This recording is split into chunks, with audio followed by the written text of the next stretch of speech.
नमस्कार प्यारे बच्चों, स्वागत है आप सबका। मैं हूं आपका ऋषि सर। आज हम लोग पढ़ने वाले हैं आपके क्लास के बहुत इंपॉर्टेंट एक कहानी पंचलाइट। पंचलाइट में एक कहानी से जो प्रश्न आने हैं वो कौन कौन से हैं, सबसे पहले हम यही देखेंगे।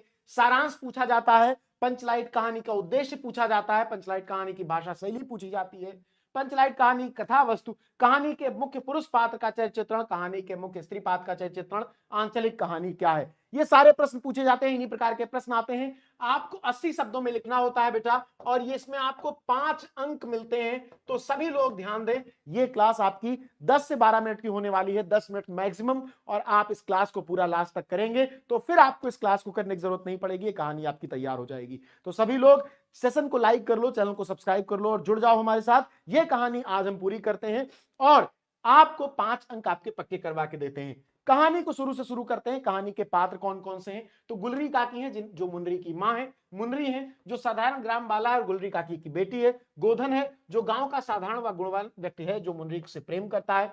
कनेली है मुनरी की सहेली। सरदार और दीवान है जो पंचायत के सदस्य हैं। फुटंगी जहां जो ब्राह्मण टोली का सदस्य है। अग्नु मातो है जो मातो टोली के पंचायत का छड़ीदार है। रुदल शाह है जो गांव का बनिया है। मूलगैन है जो कीर्तन मंडली का सदस्य है। ये सारे पात्र हैं। इन्हीं पात्रों के इर्द गिर्द कहानी बुनी गई है। पात्र क्या होते हैं?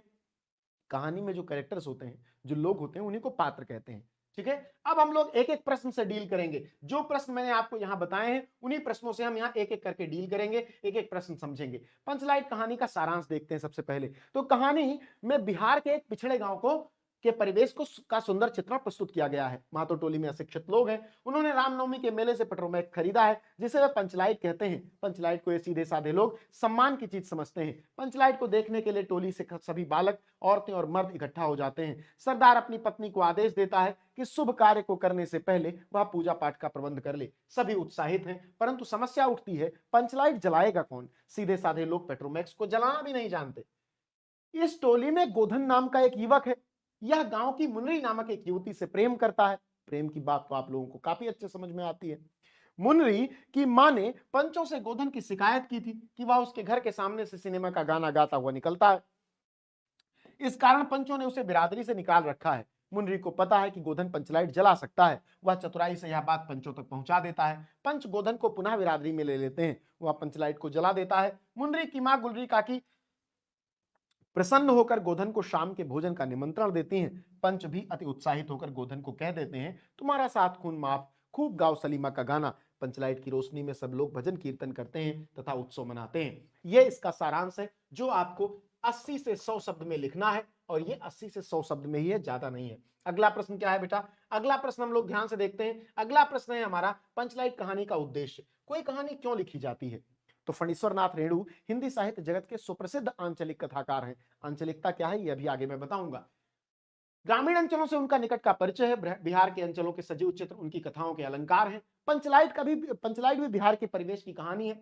कहानी कार ने ग्रामीण अंचल के सजीव चित्र खींचने की कोशिश की है। आवश्यकता किस प्रकार बड़े से बड़े संस्कार और निषेध को अनावश्यक सिद्ध कर देती है, इसी केंद्रीय भाव के आधार पर कहानी के माध्यम से एक महत्वपूर्ण उद्देश्य को स्पष्ट किया गया है। गोधन द्वारा पेट्रोमैक्स को जला देने पर उसकी सब गलतियां माफ कर दी जाती हैं। उस पर लगे सारे प्रतिबंध भी हटा दिए जाते हैं। ठीक है, तथा उसे मनचाहे आचरण की छूट दे दी जाती है। ग्रामवासी जाति के आधार पर अनेक टोलियों में बढ़ जाते हैं। वे आपस में ईर्ष्या द्वेष के भावों से भरे रहते हैं। इसका सबसे बड़ा सजीव चित्रण कहानी में प्रस्तुत किया गया है। कहानीकार ने स्पष्ट किया है कि इस आधुनिक युग में अभी भी कुछ गांव और जातियां पिछड़ी हुई हैं। रेणु जी ने अप्रत्यक्ष रूप से ग्राम सुधार की प्रेरणा दी है। इसका स्क्रीनशॉट ले लो सभी लोग।